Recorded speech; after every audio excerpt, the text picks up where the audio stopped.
Welcome to public TV news bulletin లో ముందుగా headlines. Medchal Malkajgiri DMHO ఆధ్వర్యంలో Geetha first aid centre మూసివేత.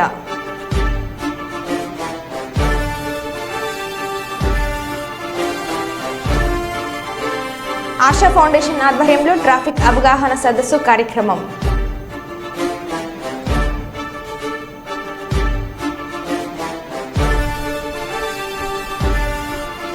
Jagtial MLA Sanjay Kumar ను పరామర్శించిన మాజీ మంత్రి కేటీఆర్.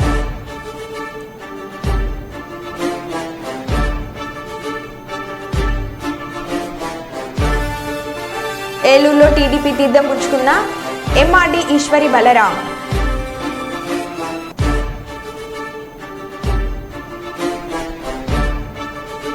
బీజేపీ ఆధ్వర్యంలో సత్యాగ్రహ దీక్ష.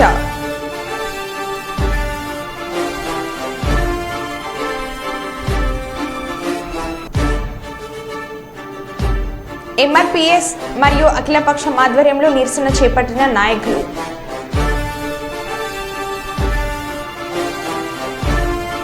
ఇక వివరాల్లోకి వెళ్తే వరంగల్లో స్వరాజ్ ట్రాక్టర్స్ 50వ స్వర్ణోత్సవ వేడుకలు. ప్రముఖ ట్రాక్టర్ తయారీ సంస్థ స్వరాజ్ కంపెనీ వారి 50 ఏండ్ల వసంతాల ఉద్వేగపు స్వర్ణోత్సవం వేడుకలు శ్రీనివాస్ ఎంటర్ప్రైజెస్ వరంగల్ వారి ఆధ్వర్యంలో ఎంజిఎం సెంటర్ నుండి నాని గార్డెన్స్ వరకు స్వరాజ్ ట్రాక్టర్ల జ్యోతి ర్యాలీ నిర్వహించారు. అనంతరం ఉర్సుగుట్ట దగ్గరలోని నాని ఏసీ గార్డెన్స్ లో ఏర్పాటు చేసిన స్వర్ణోత్సవ వేడుకలు వైభవంగా నిర్వహించారు. శ్రీనివాస్ ఎంటర్ప్రైజెస్ ఆధ్వర్యంలో నిర్వహించిన ఈ కార్యక్రమంలో వరంగల్ ఉమ్మడి జిల్లాకు సంబంధించిన రైతులు పెద్ద ఎత్తున హాజరయ్యారు. నిర్వాహకులు మాట్లాడుతూ భారతదేశంలో స్వరాజ్ కస్టమర్లు 80 లక్షలు కలిగి ఉన్నామని, 1100 మంది డీలర్లు, 10,000 మంది వరకు సేల్స్ ప్రమోటర్స్ ఉన్నారని నిర్వాహకులు తెలిపారు.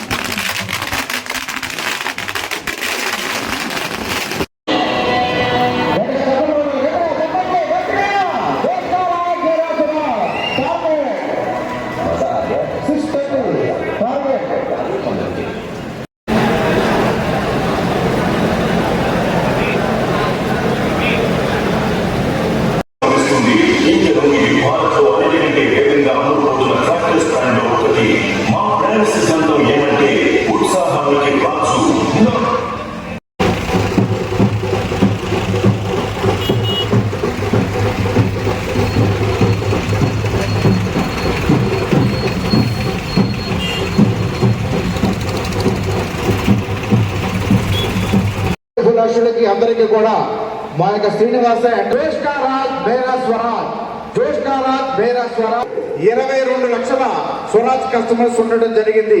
మరి ఒక సెలబ్రేషన్స్ ని మీ రైతులతో పాటు చేసుకున్నాం. మరి ఇప్పుడు ముందుగా మీ సెల్ ఫోన్స్ కొంచెం సైలెన్స్ లో పెట్టుకోవాలి. ఒక అరగంట వరకు ఈ కార్యక్రమం కొనసాగుతుంది కాబట్టి బ్యాక్ టు బ్యాక్ వచ్చేస్తుంది. 47 సంవత్సరాలు ఈరోజు చేసుకున్నాను. స్వరాజ్ కంపెనీ వాళ్ళు 50 సంవత్సరాలు ఈ ఇయర్లో కంప్లీట్ చేశారు. మేము మా యొక్క రైతులు మాతో ఉన్న ఎంప్లాయీస్ అందరం కలిసి మేము 47 సంవత్సరం ఊహించుకున్నాము. కుమార్ జీఎం కుమార్. సో ఈరోజు ఇక్కడ స్వరాజ్ కంపెనీ స్టార్ట్ చేసి 25 ఇయర్స్ సెలబ్రేషన్ జరుగుతున్నాయి. సో మా పాటు 50 ఇయర్స్ జర్నీలో వచ్చి 47 ఇయర్స్ జర్నీ చేసిన శ్రీనివాస ఎంటర్ప్రైజెస్ ఇక్కడ వారంగల్ డీలరు. సో వాళ్ళు కూడా వాళ్ళు టీమ్ ప్లస్ మన కస్టమర్ కూడా వచ్చి ఈ ప్రోగ్రామ్ వచ్చి మనం వచ్చి సెలబ్రేట్ చేస్తున్నాము. సో ఈ 50 ఇయర్స్ సందర్భంగా వచ్చి మనం కొత్త ట్రాక్టర్ వచ్చి మనం వచ్చి లాంచ్ చేసినాము. టార్గెట్ 630 మోడల్ వచ్చి 4-wheel drive light weight combat సెగ్మెంట్లో వచ్చి మనం వచ్చి లాంచ్ చేసినాము. ఇది వచ్చి మీకు వచ్చి అన్ని రైతులకు స్మాల్ ఫార్మర్స్ అందరికీ వచ్చి ల్యాండ్ ప్రిపరేషన్ నుంచి స్ప్రేయింగ్ వరకు వచ్చి అప్లికేషన్కి వచ్చి మనకు వచ్చి వాళ్ళకి వచ్చి సపోర్ట్ చేస్తుంది. సో మీరు అందరూ ఈ 50 ఇయర్స్ సెలబ్రేషన్లో వచ్చి మా 50 ఇయర్స్ వరకు మనం స్వరాజ్ ఎంత సపోర్ట్ చేస్తారో ఇంకా నెక్స్ట్ వచ్చిన 50 ఇయర్స్లో కూడా ఇంకా మనం వచ్చి ముందుకు పోవాలా. ఈ 50 ఇయర్స్లో స్వరాజ్ దేశంలో నంబర్ 2 బ్రాండ్ వచ్చి మనం పొజిషన్లో వచ్చి అచీవ్ చేసినాము. నెక్స్ట్ 50 ఇయర్స్లో ఇంకా బాగా మనం వచ్చి మీ సపోర్ట్ వల్ల మేము వచ్చి నంబర్ 1 బ్రాండ్ మనం వచ్చి అవ్వాలంటూ వచ్చి కోరికెత్తున్నాం. మీ అందరికీ ధన్యవాదాలు. కన్నకండి. నంద్యాల జిల్లా రుద్రవరం మండలం కుండమాయిపల్లి పంచాయతీ వెలుగలపల్లి గ్రామ పొలిమేర్లలో వెలిసినటువంటి శ్రీ వసాపురం వెంకటేశ్వర స్వామి దేవాలయంలో శోభకృత నామ సంవత్సరం ఆఖరి శనివారం సందర్భంగా స్వామివారికి ప్రత్యేక పూజలు నిర్వహించారు. ఆ సందర్భంగా ఆలయ ప్రధాన అర్చకులు వారణాసి గోపి శర్మ మాట్లాడుతూ శోభకృత నామ సంవత్సరం ఆఖరి శనివారం కావున భక్తులు అధిక సంఖ్యలో స్వామివారికి నిర్వహించిన పూజా కార్యక్రమంలో పాల్గొన్నట్లు తెలిపారు.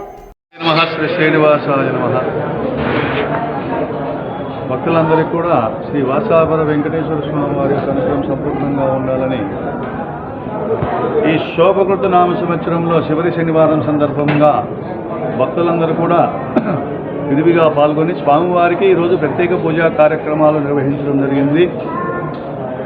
అలాగే ఈరోజు చేసినటువంటి పూజా కార్యక్రమంలో రాబోయే శ్రీ కోదినామ సంవత్సరంలో మన దేశమంతా కూడా సుభిక్షంగా ఉండాలి, మన రాష్ట్రం సుభిక్షంగా ఉండాలి, అందరూ కూడా పాడి పంటలు సిరి సంపదలతో వర్ధిల్లాలని చెప్పి భక్తులందరూ కూడా ఈరోజు కలిసికట్టుగా శ్రీ వాసాపుర వెంకటేశ్వర స్వామి వారికి పూజా కార్యక్రమాలు నిర్వహించడం జరిగింది. మన భారతదేశానికి అయితేనేమి, మన రాష్ట్రానికి అయితేనేమి, వచ్చినటువంటి భక్తులందరికీ అయితేనేమి ఆ కలియుగ వరదుడు శ్రీ వాసాపుర వెంకటేశ్వర స్వామి యొక్క కరుణ కటాక్షాలు అందరికీ కూడా ఉండాలని చెప్తూ రాబోయే నూతన ఉగాది సంవత్సరానికి స్వాగతం పలుకుతూ అందరికీ కూడా శ్రీ కోదినామ సంవత్సర శుభాకాంక్షలు తెలియచేయడం జరిగింది. శ్రీ శ్రీనివాసాయ నమః, శ్రీ వెంకటేశాయ నమః. కాంగ్రెస్ పార్టీ రైతులకు ఇచ్చిన గ్యారంటీలను అమలు చేయాలని మరియు సాగునీరు అందక నష్టపోయిన రైతులకు ఎకరానికి 25,000 రూపాయల నష్టపరిహారం చెల్లించాలని డిమాండ్ చేస్తూ బీజేపీ పార్టీ ఆధ్వర్యంలో మంచిర్యాల పట్టణంలోని ఐబీ చౌరస్తా వద్ద సత్యాగ్రహ దీక్ష చేపట్టారు. ఈ దీక్ష కార్యక్రమంలో బీజేపీ మంచిర్యాల జిల్లా అధ్యక్షుడు Raghunath Verrabelli, BJP Peddapalli parliament MP అభ్యర్థి కోమాసి శ్రీనివాస్, పలువురు రాష్ట్ర జిల్లా నాయకులు, మహిళా నాయకురాలు పాల్గొన్నారు. ఈ సందర్భంగా జిల్లా అధ్యక్షుడు రఘునాథ్ రావు మాట్లాడుతూ కాంగ్రెస్ పార్టీ ఎన్నికల మేనిఫెస్టో అమలులో విఫలం అయిందని మండిపడ్డారు. గతంలో కూడా చాలా సార్లు ఆ ఫారెస్ట్ అధికారులు, నాయకులు, రైతు సోదరులు మరియు ఈ యొక్క కార్యక్రమానికి ముఖ్య అతిథులుగా ఇచ్చేసినటువంటి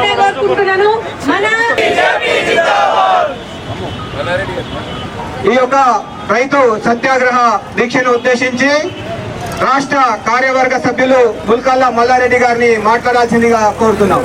ఈ డీజైల్ అని చెప్పి రైతులకి నీళ్ళకుండా ఎంతో మంది రైతులు మరణానికి కారణమైంది అంతకుముందు టీఆర్ఎస్ గవర్నమెంట్. అదే విధంగా ఇప్పుడున్న కూడా చాలా ఆనందం వ్యక్తం చేస్తున్నారు. మా రైతు కోసం ఎవరు పట్టించుకుంటలేరు, ఒక భారతీయ జనతా పార్టీ తప్ప అని. అలాగే ఈరోజు మన భారతీయ జనతా పార్టీ ఇచ్చిన ప్రోగ్రాంలలో మన కాంగ్రెస్ ప్రభుత్వం దాన్ని పూర్తిగా నాశనం చేసింది. మిత్రులారా, ఈరోజు రైతు లేని రాజ్యం లేదు. రైతు పండిస్తేనే మనం పుట్టెడు కూడు తింటున్నాం. మన భారతీయ జనతా పార్టీ పెద్దపల్లి ఎంపీ అభ్యర్థి గౌరవనీయులు కోమాసి శ్రీనివాస్ గారికి రేవంత్ రెడ్డి, మీరు 5-6 మేనిఫెస్టోల్లో మీరు వాగ్దానాలు చేసి ఈ రోజు రాజ్యం వెళ్తున్నారు. కానీ మీరు ఇచ్చిన మాట ఏంటి? రైతులకి మీ గవర్నమెంట్ వచ్చిన వెంటనే రైతు ఒక్కరికి నేను ధన్యవాదాలు తెలుపుకుంటున్నాను. ముఖ్యంగా రైతు లేనిదే రాజ్యం లేదు, రైతే రాజు. జై జవాన్ జై కిసాన్. ఇట్లా రైతుల పక్షాన భారతీయ జనతా పార్టీ ఈరోజు రైతు సత్యాగ్రహ దీక్ష పెట్టడం జరిగింది.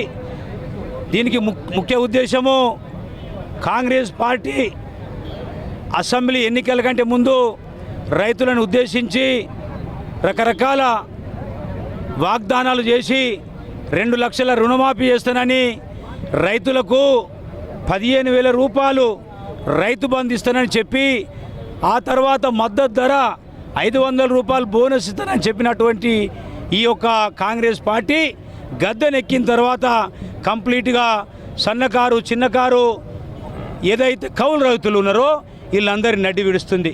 ఎందుకంటే వీళ్ళు చేసినటువంటి మోసాలని ఇప్పుడు మేము ఎండగట్టడానికి, ప్రజలని చైతన్యవంతం చేయడానికి, రైతాంగాన్ని చైతన్యవంతమైన రైతాంగాన్ని తయారు చేయడానికి మేము భారతీయ జనతా పార్టీ పక్షాన ఈరోజు ఈ సత్యాగ్రహ దీక్ష చేస్తున్నాం. ఎందుకంటే మిత్రులారా, ఈరోజు కాంగ్రెస్ చేసినటువంటి వాగ్దానాలని వెంటనే అమలు చేయాలని, రైతాంగానికి 2 లక్షల రూపాయలు మాఫీ చేయాలని, రైతులకు 15,000 రూపాయల రైతు బంధు ఇవ్వాలని, అంతేకాదు రైతులకు ఇప్పుడు క్రాప్ వచ్చినటువంటి వరి ధాన్యం మీద బోనస్గా 500 రూపాయలు ఇవ్వాలని మేము డిమాండ్ చేస్తూ ఈరోజు చేస్తున్నటువంటి ఈ దీక్ష ఏదైతే ఉందో సత్యాగ్రహ దీక్ష పూర్తి స్థాయిలో రైతుల కోసము, రైతుల పక్షాన భారతీయ జనతా పార్టీ తరపున భారతీయ జనతా పార్టీ రైతు ప్రభుత్వంగా భారతదేశంలో కేంద్ర సర్కారు ఉన్నది. కాబట్టి ఏదైతే కేంద్ర సర్కారు ఉన్నదో ఈరోజు కేంద్రం ఉన్నటువంటి సర్కారు రైతులను కాపాడడానికి రైతులకు శ్రేయస్ కోసము ఈ యొక్క దీక్ష తలబెట్టింది కాబట్టి ఖచ్చితంగా రైతులు అర్థం చేసుకొని ఈ చేసిన మోసాలు కాంగ్రెస్ ఏదైతే చేసిందో దాన్ని అర్థం చేసుకొని రాబోయే ఎన్నికలలో ఆ మోసాలకు ధీటుగా నిలబడి కాంగ్రెస్ను బొందబెట్టి భారతీయ జనతా పార్టీని కాపాడుకోవడం కోసము ముందుకొస్తుందని మేము ఆశిస్తున్నాము. జై శ్రీరామ్. కాంగ్రెస్ పార్టీ ఎన్నికల సమయంలో ఇచ్చిన హామీలను నెరవేర్చుట్ల పూర్తిగా విఫలమైంది. ప్రాజెక్టుల గేట్లు తెరిస్తే పొలాలకు నీళ్ళు వస్తాయి, కానీ రేవంత్ రెడ్డి పార్టీ గేట్లు తెరిచి ఎవరిని పార్టీలో చేర్చుకోవాలి, ఎవరికి కండువాలు కప్పాలి, ఎవరి దగ్గర పైసలు తీసి ఏ టికెట్ ఏ ధరకు అమ్ముకోవాలని రేవంత్ రెడ్డి ఢిల్లీలో హైదరాబాద్లో బ్రోకర్గిరి చేస్తుండు. రైతుల గురించి రేవంత్ రెడ్డి ఆలోచిస్తలేడు. ఇవాళ మన పార్లమెంట్లోనే చూసుకుంటే 100 కోట్ల రూపాయలు పెట్టి ఇవాళ టికెట్ కొనుక్కొచ్చుకున్నాడు. కుటుంబ పాలన అంటే గింత దారుణమా? ఒకటే జిల్లాలో 3 సీట్ల. ఇది అంటే రాహుల్ గాంధీ, సోనియా గాంధీకి వాళ్ళకి తెలితే వాళ్ళు కూడా సిగ్గుతోటి వాళ్ళకు కూడా సిగ్గు పంచుకుంటారు. అంటే నిజంగా ఇంత దారుణమైన కుటుంబ పాలన ఉన్నది. కోట్ల రూపాయలు ఇచ్చారు. ఇక మన ఎమ్మెల్యేలు మొన్నటిదాకా డ్రామా వేసిర్రు, మేము వ్యతిరేకిస్తున్నాం అని. అందరికీ మంచుకో 10 ముట్టంగానే ఎమ్మెల్యేలు అందరూ కూడా చల్లబడ్డారు. ఇవాళ రైతుల సమస్యలు, పేద ప్రజల సమస్యలు, మహిళలకు 2500 రూపాయల ఖాతాలు ఎత్తామన్నారు. అనేక హామీలు ఇచ్చి ఇవన్నీ కూడా మర్చిపోయినరు.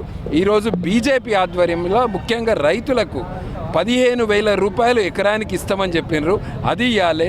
2 లక్షల రూపాయల రుణమాఫీ ఇవ్వాలి. 500 రూపాయలు బోనస్ ఇవ్వాలి. ఎండిపోయిన పొలాలకు 25,000 రూపాయలు ఇవ్వాలి. అట్లనే రైతు కూలీలకు 15,000 రూపాయలు చొప్పున ఇవ్వాలని మేము దీక్ష చేపడుతున్నాము. ఈ జిల్లాలో కూడా కాళేశ్వరం ప్రాజెక్టుతో నష్టపోయిన రైతులకు నష్టపరిహారం చెల్లించాలి.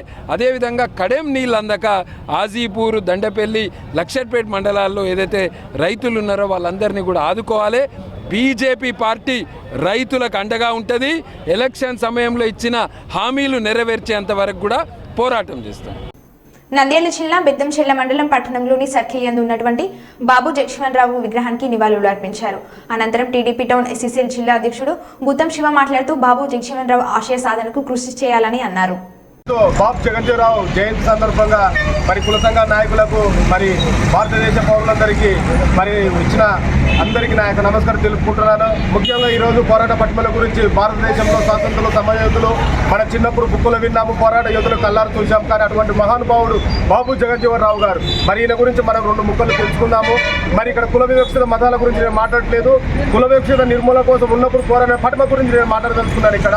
మరి బాబు జగజీవన్రావు 1922లో మరి కుల వివక్షతో అంటే కుల వివక్షతో నలిగిపోతున్న దళిత జాతులు పుట్టిన బాబు జగజీవన్రావు గారు 14 ఏళ్ల వయసులో ఏం చేశాడంటే మరి హిందూ పాని, ముస్లిం పాని అని 2 కుండలను ఏర్పాటు చేసి ఒక స్కూల్లో ఒక ఉపాధ్యాయుడు ఏర్పాటు చేసినప్పుడు అక్కడ నేను హిందువులు కదా అని చెప్పి హిందూ కుండంలో నీళ్ళు తాగినప్పుడు మరి హిందువులు వచ్చి ఇతరు దళితుడు అని ప్రిన్సిపల్ కంప్లైంట్ చేసినప్పుడు అతి చిన్న వయసులో అంటే ఇక్కడ హిందువులు, ముస్లింలు కుండ పాని అని పెట్టినప్పుడు నేను హిందువులే కదా దళితులు కాదు అని తాగినప్పుడు ఆ ప్రిన్సిపల్ చెప్తే కుండను ఒకటి పెట్టినప్పుడు ఈయన దినచర్యతో, ఆయన మేధావితో, ఆయన తపస్సుతో, ఆయన ఆలోచనతో, ఆయన నిపుణంతో, ఏకాగ్రతతో ఆ పాని పెట్టిన కుండను పగలగొడుతూ తన నిరసనను, తన ఆవేదన తెలిపి ఒకే కుండను ఏర్పాటు 14 ఏళ్ల వయసులో చేసిన మహానుభావుడు బాబు జగజీవన్రావు. అంటే ఇక్కడ మనం ఏం చెప్పదలుచుకున్నామంటే కులాల గురించి కాదు, మతాల గురించి కాదు. చిన్న వయసులో 14 ఏళ్ల వయసులో తిరుగుబాటు ధోరణి చేసి ఒక స్వేచ్ఛను, ఒక నీటిని తాగడానికి తన స్వేచ్ఛను తను కాపాడుకున్న ఒక దళిత భారతదేశం ముక్కు బిడ్డ జగజీవన్రావు అని నేను ఈ సభకు చెప్తున్నాను. రెండోది, ఈయన మన భారతదేశంలో రైతులు, అన్నదాతలు వలసలైపోయి పంటలు ఎండిపోయి నష్టం ఉంది. అటువంటి మేధోపతి హరిత విప్లవాన్ని తీసుకొచ్చి దేశాన్ని స్వచ్ఛ శ్యామలంగా వ్యవసాయ రంగాన్ని ముందుకు తీసుకొచ్చాడు. అలాగే విధంగా వాణిజ్య పరంగా, ఆరోగ్య శాఖ పరంగా ఎన్నో కేంద్ర మంత్రులు 50 సంవత్సరాల రాజకీయ కోణంలో ఒకే ఒక నియోజకవర్గం నుంచి దాదాపు 10 సార్లు శాసనసభ్యునిగా ఎన్నికై దేశ చరిత్రలోనే ఒక దళిత ముద్దు బిడ్డగా నిలబడిన బాబు జగజీవన్ గారికి ఈ కేసులో నా సభముఖంలో నాయకుల తరఫున ధన్యవాదాలు తెలుపుకుంటున్నా. అంటే మనము తక్కువ కులమని కాదు, ఎక్కువ కులమని కాదు, నీ కష్టాన్ని, నీ ధైర్యాన్ని, నీ తెలివిని, నీ జ్ఞానాన్ని సంపాదించుకొని నువ్వు సమాజంలో, దేశంలో సమాంతరంగా నిలబడాలని అని మరి డాక్టర్ బాబు జగన్జీవనరావు గుర్తు చేస్తున్నాడు. అలాగే పిన్న వయసులో డాక్టర్ బిఆర్ అంబేద్కర్. ఈ పేర్లు మహానుభావుల పేర్లు ఎందుకు చెప్తున్నానంటే అంబేద్కర్ అయినా బాబు జగన్జీవన్ అయినా దళిత జాతి వంశంలో పుట్టి 16 డిగ్రీలు సంపాదించిన డాక్టర్ బిఆర్ అంబేద్కర్. అదేవిధంగా చిన్న వయసులోనే 50 ఏళ్ళలో కులవీక్షిస్తున్న రోజుల్లోనే ఈయన కేంద్ర మంత్రిగా రాజ్యసభ అంటే మనిషి తన జ్ఞానాన్ని, తన దమ్మును, ధైర్యాన్ని, తన మేధోపస్తును ముందుకు పెట్టి నడిస్తే ఉదాహరణకు డాక్టర్ బాబు జగన్జీవనరావు గారు, అంబేద్కర్ గారు అంటే మన దళితుల వంశంలో పుట్టి, దళితుల జాతరలో పుట్టి 50 ఏళ్ల సంవత్సరంలో దాదాపు 40 ఏళ్ళు రాజకీయాల్లో కొనసాగగలిగినాడు అంటే కుల వివక్షితున్న రోజుల్లో. మరి కాబట్టి భారతదేశ పౌరులందరూ ఈ మహోన్నత నాయకుల ఆశయాలను కొనసాగించాలని, వారి ఆశయాలను మన పిల్లలకు భావితరాలకు బోధించాలని ముందుకు పోవాలని ఈ సభకు నాకు అవకాశం ఇచ్చిన నాగల్లారాజు గారికి, రాజయ్య గారికి మరియు సుబ్బయ్య గారికి అందరికీ నాకు పేరు పేరున ధన్యవాదాలు తెలుపుకుంటున్నాను. బాబు జగజ్జీవన్ కే జై, బాబు జగజ్జీవన్ కే జై, బాబు జగజ్జీవన్ ఆశయాలను కొనసాగిద్దాం, బాబు జగజ్జీవన్ ఆశయాలను కొనసాగిద్దాం. జోహార్ జోహార్ జోహార్ జోహార్ జోహార్ జోహార్ జోహార్ జోహార్. బాబు జగజ్జీవన్ ఆశయాలను కొనసాగిద్దాం, బాబు జగజ్జీవన్ ఆశయాలను కొనసాగిద్దాం. కాంగ్రెస్ పాలనలో రాష్ట్ర రైతాంగం దిక్కుచోచని స్థితిలో అరిగోసపడుతుందని రామగుండ మాజీ శాసనసభ్యులు పెద్దపల్లి టీఆర్ఎస్ అధ్యక్షులు కోరుకంటే ఆవేదన వ్యక్తం చేశారు. బీఆర్ఎస్ అధిష్టానం ఇచ్చిన పిలుపు మేరకు శనివారం ప్రధాన చౌరస్తాలోని కార్యాలయంలో ఏర్పాటు చేసిన రైతు నిరసన దీక్ష కార్యక్రమం ఆయన పాల్గొని కార్యక్రమంలో మాట్లాడారు. ఈ కార్యక్రమంలో టీఆర్ఎస్ సీనియర్ నాయకులు, కార్యకర్తలు తదితరులు పాల్గొన్నారు.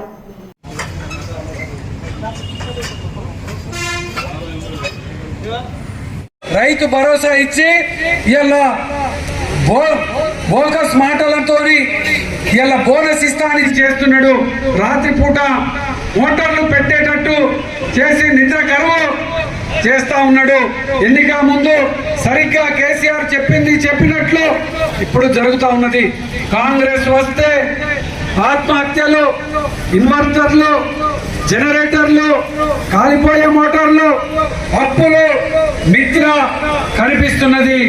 10 ఏళ్ళు రైతు బంధు సహాయాన్ని అందించి రైతు చనిపోతే కుటుంబం క్షమాపణ చెప్పాలి. సాధారణ వర్షపాతం కన్నా అధికంగా వర్షాలు కురిసేలు ప్రచారాల బట్టలిప్పి ఇటువంటి పరిస్థితి మనం ఇలా కళ్ళారా చూస్తున్నాం. రైతు బాంధవుడైనటువంటి మన గౌరవ ముఖ్యమంత్రి కేసీఆర్ గారు రైతు బంధు పథకాన్ని రుణమాఫీ ఇది కేసీఆర్ కు సంబంధించినటువంటి చేస్తున్నాడు. రాత్రిపూట మోటార్లు పెట్టేటట్టు చేసి నిద్ర కరువు చేస్తా ఉన్నాడు. ఎన్నిక ముందు సరిగ్గా కేసీఆర్ చెప్పినట్లు ఇప్పుడు జరుగుతూ ఉన్నది. కాంగ్రెస్ వస్తే ఆత్మహత్యలు, ఇన్వర్టర్లు, జనరేటర్లు, కాలిపోయే మోటార్లు, పేలిపోయే ట్రాన్స్ఫర్, అప్పులు మిత్యలు తప్పవని రూపంగా కనిపిస్తున్నది. 10 ఏళ్ళు సమర్థవంతంగా ముఖ్యమంత్రి మన కేసీఆర్ గారు పరిపాలన చేతగాక 4 నెలల్లోనే ముఖ్యమంత్రి రేవంత్ రెడ్డి గారు వర్షాలు కురవలేదని తప్పించుకునే కుటిల ప్రయత్నం చేయదు. క్షమాపణ చెప్పాలి. సాధారణ వర్షపాతం కన్నా అధికంగా వర్షాలు కురిసేలు ప్రచారాల బట్టలిప్పి బుద్ధి రాని యొక్క బోరింగులు వేసేటువంటి పరిస్థితి మనం ఇలా కళ్ళారా చూస్తున్నాం. రైతు బాంధవుడైనటువంటి మన గౌరవ ముఖ్యమంత్రి కేసీఆర్ గారు రైతు బంధు పథకాన్ని రుణమాఫీ ఇది కేసీఆర్ కు సంబంధించినటువంటి రికార్డుగా భారతదేశం అంతా కూడా ఇలా కొనియాడు. హరిగోసపడుతూ ఆత్మహత్యలు చేసుకుంటూ ఏడుస్తున్నటువంటి పరిస్థితి. మన పెద్దలు చెప్పినట్టు రైతు ఏడ్చిన రాజ్యం, ఎద్దు ఏడ్చిన వ్యవసాయము బాగుపడది అని పెద్దలు గతంలో చెప్పినటువంటి మాటలు అక్షరాల నిజమైపోయినాయి. రేవంత్ రెడ్డి సీఎం అయ్యాక రైతు ముఖంలో ఆనందం కరువైపోయింది. ఇలా సాగునీళ్ళు, నాణ్యమైనటువంటి కరెంటు, పంట పెట్టుబడి లేక రైతులు కన్నీళ్లు పెడుతున్నటువంటి ఈ యొక్క పరిస్థితులలో పంటను వేసి సాగునీరు వస్తుందని ఎదురు చూసినటువంటి రైతులు ఈరోజు ఆ పొలాల దగ్గరికి వెళ్ళి కన్నీళ్లు పెట్టుకొని ఎకరానికి అప్పు తెచ్చి పెట్టుబడి పెట్టినాము, ఇవాళ మా పొలం ఎండిపోయిందని బాధపడుతున్న సందర్భంలో ఈ ప్రభుత్వంలో ఉన్నటువంటి మంత్రులు మేము సాగునీరు అందియలేమని మాట్లాడిన తర్వాత తెలంగాణ రైతాంగం అంతా కూడా ఇలా ఏమి చేయాలో దిక్కుతోచనటువంటి పరిస్థితులలో ఉన్నది. అందుకోసమే గౌరవ మాజీ ముఖ్యమంత్రి వర్యులు రైతు బాంధవుడు ఈరోజు క్షేత్రస్థాయిలో రైతులు బాధపడుతున్నటువంటి బాధలకు బీఆర్ఎస్ పార్టీ మీకు అండగా ఉంటుంది, కేసీఆర్ గారు మీకు అండగా ఉంటారని జనగామ వరంగల్ జిల్లాలో పర్యటన చేసి నిన్నటికి నిన్న కరీంనగర్ జిల్లాలో సిరిసిల్లాలో పర్యటన చేసి రైతులందరికీ కూడా భరోసా ఇచ్చినటువంటి ఈ యొక్క సందర్భంగా కేసీఆర్ గారికి మేము రామకుండం నియోజకవర్గ రైతాంగం పక్షాన హృదయపూర్వకమైనటువంటి కృతజ్ఞతలు తెలియజేస్తా ఉన్నాం. ఎన్నికల సమయంలో ఇచ్చినటువంటి హామీలను నెరవేర్చకపోగా రైతులు ఈరోజు పంట ఎండిపోయి బాధపడుతుంటే ఆ రైతుకు 25,000 నష్టపరిహారాన్ని ఇవ్వాలని డిమాండ్ చేస్తే కనీసం వారిని పట్టించుకోవడం లేదు. రైతు బంధు విషయంలో నిర్లక్ష్యం చేసిరు.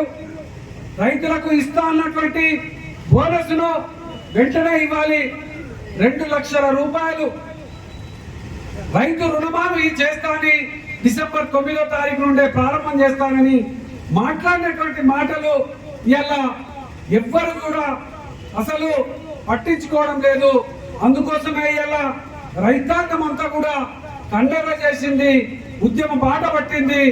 రైతులారా, తెలంగాణ రాష్ట్రంలో మీరు ఈ తెలంగాణ రాష్ట్రం కావాలని కోరుతున్నటువంటి వాళ్ళు, ఈ తెలంగాణ వస్తే కరెంటు బాధలు నీళ్ల బాధలు పోతాయి అనుకున్నటువంటి వాళ్ళు, అందుకోసమే కేసీఆర్ గారు మీకు ముందుగా భారతదేశంలో ఎవ్వరు లేనటువంటి విధంగా మీకోసం కార్యాచరణ తీసుకున్నారు.